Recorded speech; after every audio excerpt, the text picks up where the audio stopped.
Қаңтар трагедиясы туралы алып қашпа пікірлер қалыптасып, оқиғаның шындыққа жанаспайтын түрлі нұсқалары таралуда. Нәтижесінде сол ортаның қолдан жасалған жалған қаһармандары пайда болды.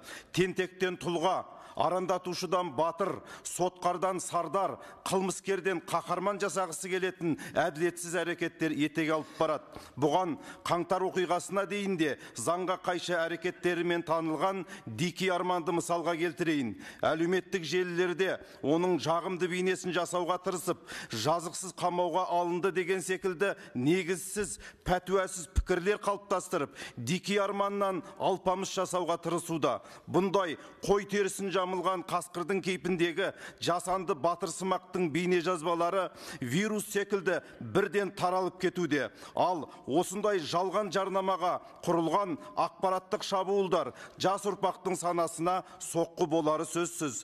Соның салдарынан жастардан осы заманның батырлары кім деп сұрасаң, өрт ішіндегі өрімдей бала мен кейуана әжені құтқарып қалған ерен ерлік көрсеткен Асқар секілді жаңа заманның жалынды батырлары емес, топ құрып тісін жасырған Дики Арманды атаса таңғалмаңыз. Міне, біз бүгінгі жас ұрпақты тәлімі теріс, сырты бүтін, іші түтін Дики Армандарға еріп кетуден қорғауымыз керек.